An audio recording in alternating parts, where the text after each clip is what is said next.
I think most people see healthcare as the clinical practitioner side. You're a nurse, you're a doctor, but people don't always think about what's happening behind the scenes, and that's really what health services management is all about. The health services management curriculum really focuses on the core concepts of business, management, strategic planning, leadership, ethics, but you learn about those business concepts through the lens of healthcare. Organizational behavior dives into how to effectively manage individuals, teams, or the organization or institute itself. This course talks specifically about why people behave a certain way in the organization and what can we do about it.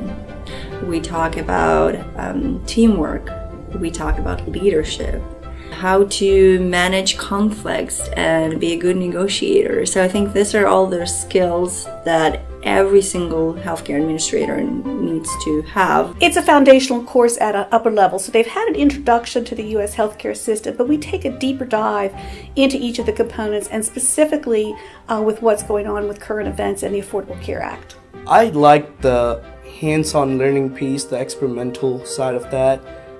Every class session will actually do some kind of activity, and then we'll tie that back into the real world. Definitely healthcare information technology course. And I say that because healthcare is forever evolving and is changing. I was not aware of how big of an impact technology played in healthcare prior to taking this course. I would definitely say that my favorite class would be Sarah Johnson's practicum class.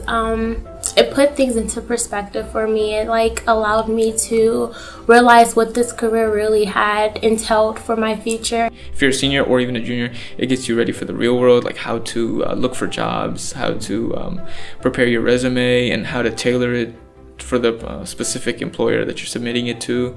Students are exposed to a healthcare career explorations course early on in the curriculum that exposes them to all the different functional areas within healthcare that they might want to consider as a future career path. That's done early because it then allows students to focus some of their elective credits. So if you're inspired by marketing, you can take the marketing class. If you're inspired by long-term care, you can take that elective class. Here at the School of Public Health, we actually have specialized programs and classes that are targeted towards health-related topics. So we really do care about students figuring out what it is that they want to do early on, gaining the right experience for whatever that is in the middle of the program, and then making sure that they're fully prepared to enter the workforce in that final year.